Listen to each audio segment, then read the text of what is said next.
Hey guys, it's Zypic and welcome back to another Rust base build. Today I'll be going over my trio double bunker design. With a cheap upkeep and build cost, you can easily finish this base on wipe day, and although it looks small, this base will set a raider back over 50 rockets. With that said, let me introduce you to the Paradox Bunker. Built for 3 players, this strong yet small design can last you and your group the entire wipe, including full roof access, plenty of box storage, and 2 individual unsplashable stability bunkers. It's a strong base built for casual Rust players that don't want to deal with wall or floor stacking. And the best part is, it's all expanded off a basic 2x1 starter base. There will be a full raid test at the end of the video for those of you interested, and in the meantime, let's get right into the base tour. As you saw in the intro, we have 2 auto turrets around the base, one by the front door and the other one in the back. Heading through a basic 2-door airlock, we'll see a window on our right and a garage door on the left, leading us to the core of our base. We'll go left at the research table, leading us up to the 3rd level. In here we have our main upper bags as well as a locker and a trap guarding our drop down. On our way up to the roof, note that you can also open and close the garage doors to the auto turret from the inside. Now on our 3rd level, we have a repair bench, a few small boxes, and also a basic airlock to outside. Heading outside, you can see there's plenty of room to expand on the roof, either adding in peak downs or windows. We'll now head back downstairs and continue on the tour. I'll give you guys a full tour of the bunkers in just a few moments, but for now we'll leave the doors closed and head into our back upstairs loot room. Back here we have 10 large boxes of storage that can also be replaced for a bedroom if needed. With the 2nd floor now completely toured, let's head downstairs into the bunkers. As you can see, when the bunker is sealed, the drop down is entirely covered by the roof triangle. Let's now spawn down in the bunker and continue on the tour from there. Spawning in one of 3 bags, we'll start by opening up the drop down chute. For this, all you have to do is open the single door and break out the twig triangle. Once broken, the roof piece will no longer have any stability and it will also demolish. On our right behind a garage door, we have a basic 6-box loot room for the best of our main loot. With that said, we can now spawn in the 2nd bunker with our main TC and our workbench. In here we have our tier 3 and also 3 sleeping bags. The drop down works the same way as the other bunker. This time, however, instead of a 6-box loot room, we have a TC and 4 large boxes. The TC upkeep is on your screen now, and if you're interested, the full build cost is in the description. You can see with both drop downs open, it's very easy and quick to get around the base. And with the base tour finished, I think we're ready to get into the base build. So let's start the build by making a basic 2x1 starter. Remember that your airlock will eventually be a drop down, so to make it easier to pick out later on, only upgrade the door frame, wall, and triangle roof piece to wood.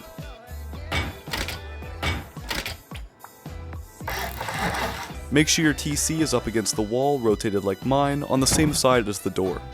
And to give us more room for placing down boxes, we'll upgrade our wall frame just to wood for now. Now feel free to place down any boxes you may need. You can use my design or your own.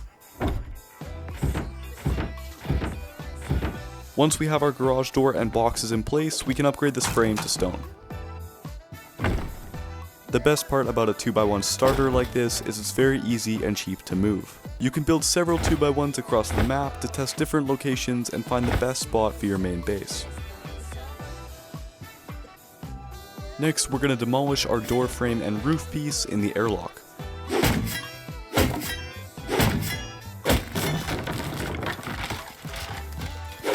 Really, any tool works well for this job, but if you're like me and a little bit lazy, you may go to more explosive measures.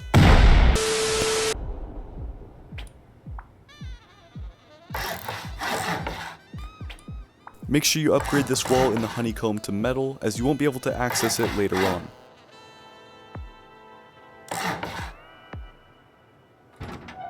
You can use a furnace for a jump up right now, but you'll have to remove it in just a few moments as we continue to build around the drop down. And now we can add the double door to our drop down, just make sure the doorway is facing towards your triangles.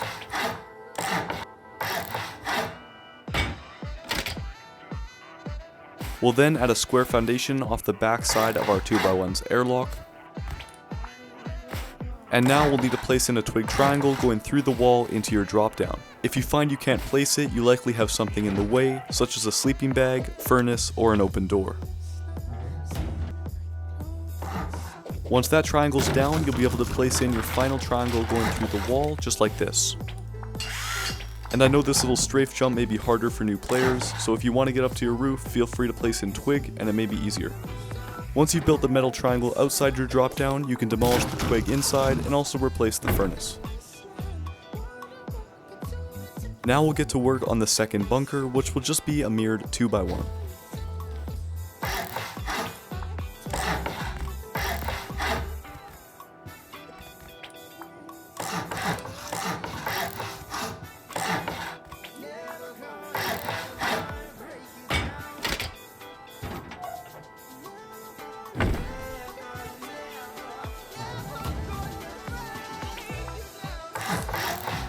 But don't forget, we also need a metal triangle sticking out of this drop down as well.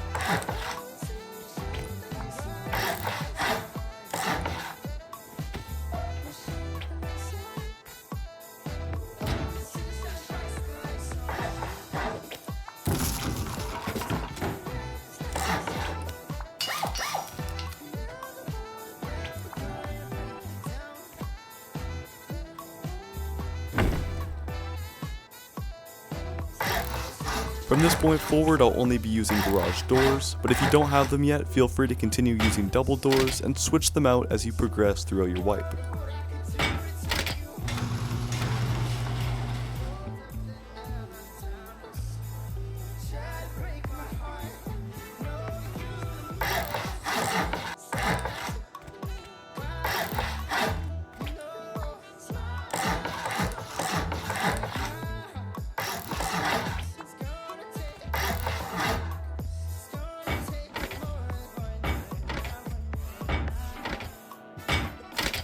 Try to copy my exact positioning when building in the following loot room.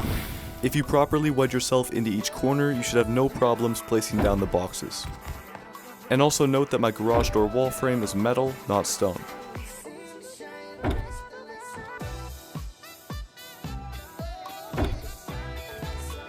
I don't think you need to see that process again, so I'll skip through the last 4 boxes and just show you the finished loot room. And next we can begin working on the second layer of Honeycomb.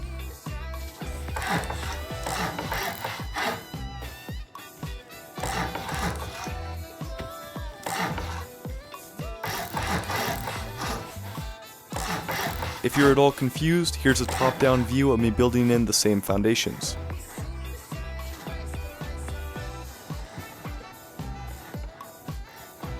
Next, we'll place in these triangles through the wall for a little extra storage in our bunkers.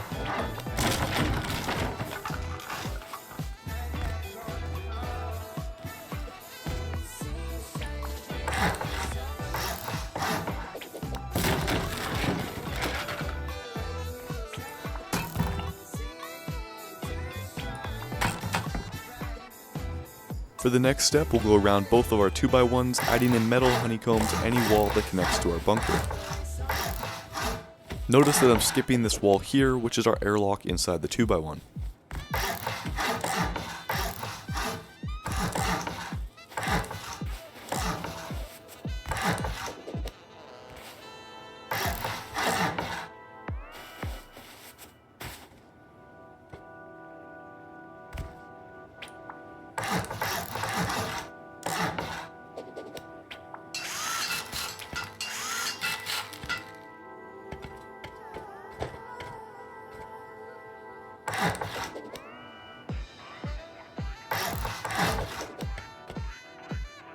And then we can fill in all the extra slots with stone walls.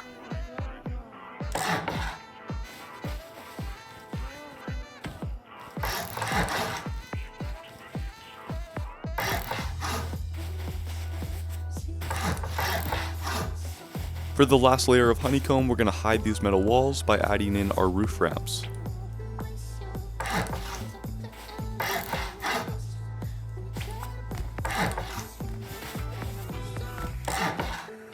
First, we'll seal off the triangle foundation with honeycomb, and then off our square foundation we'll place in a roof piece facing towards the metal wall.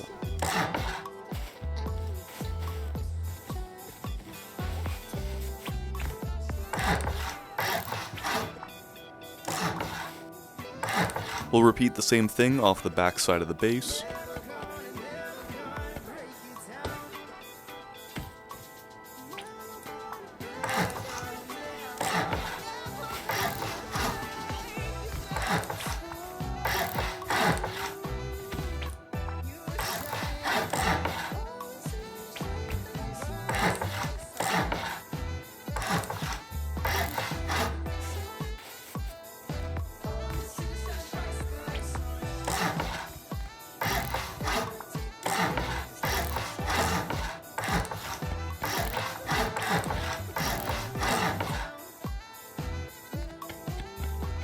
Now, following from your exit of the doors, we're going to go across the triangles and make our front door in the L shape like this.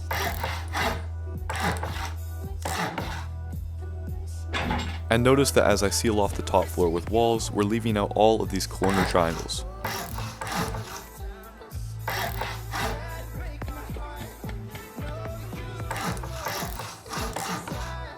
Don't forget to also seal off the honeycomb around the back side of the base, but before we do that, we're going to add in a triangle piece for some extra box storage.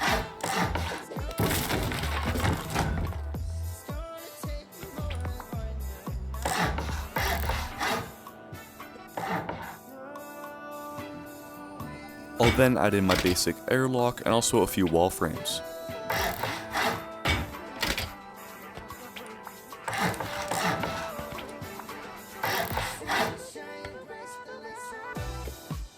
For now, you can just seal off this front wall because we'll finish off the honeycomb from the roof.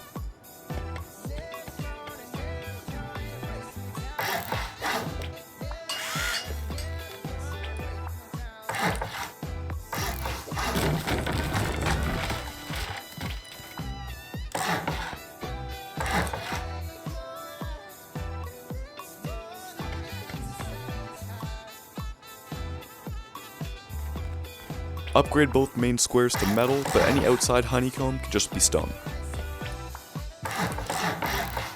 Before we add in these honeycomb walls, we'll also go to the back side. Add the following 2 honeycomb walls on the side across from your roof access.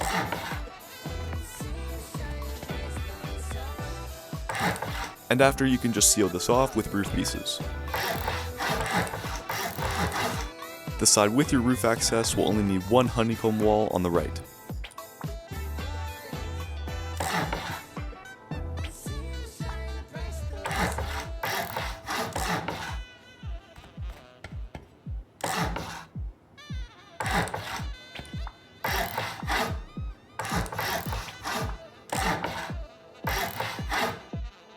Make sure your double door swings outwards to create the airlock.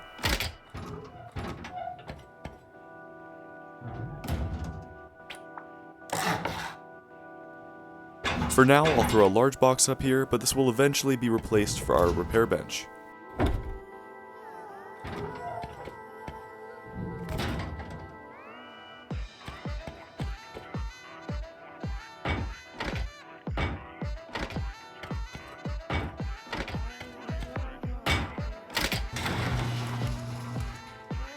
Now we can do some of the final upgrades for the base.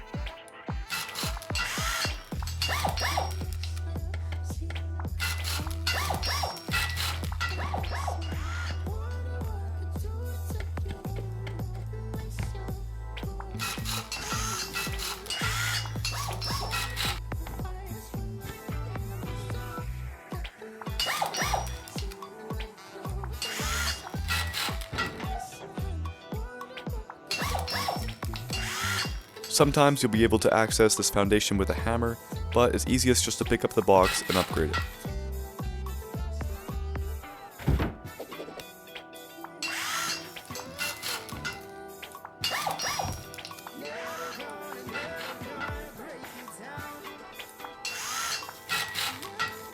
And if you haven't already, replace your tier 1 with a tier 2 or a tier 3.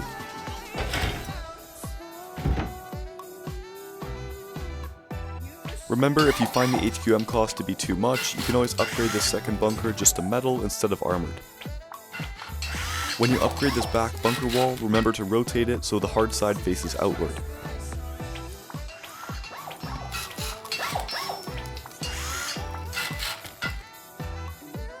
Once again, I'll skip through placing in all of these boxes as it's very similar to our upstairs loot room.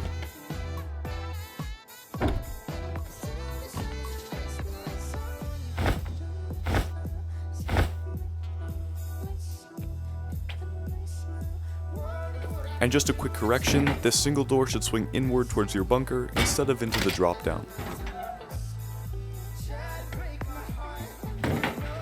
We'll quickly wrap up the rest of the bunkers by placing in a few extra boxes.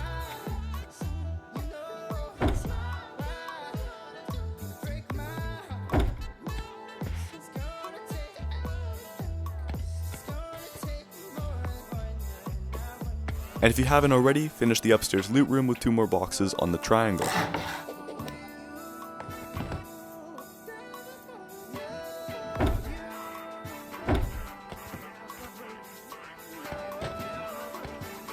Then next to our drop down, we'll add in a locker and 3 upstairs beds.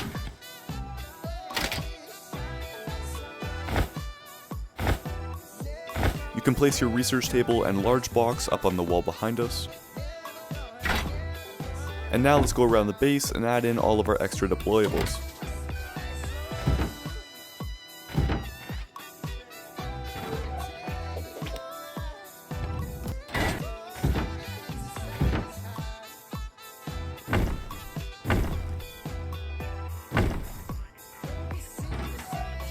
Don't forget that your roof is not honeycombed, so you should upgrade the following 6 pieces to armored.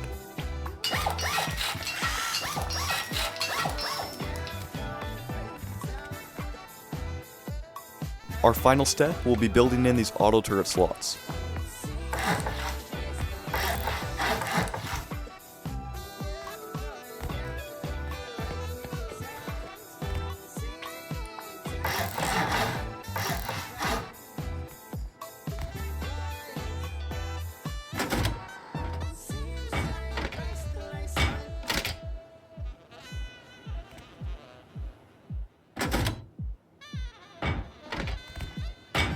Note that if you want to open and close them through the wall, you have to be looking directly at the corner of the roller.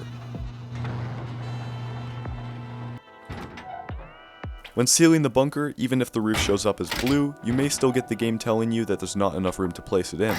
This is completely normal, just move around a little bit and you should find the sweet spot.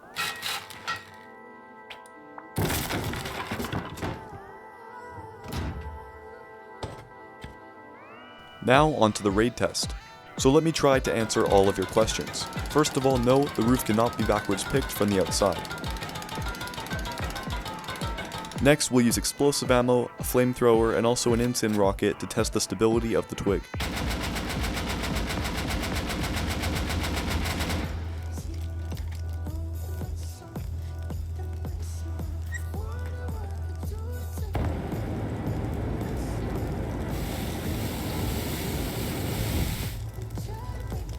As you can see, the bunker is very secure, and there's nothing you can do to break through and splash the twig.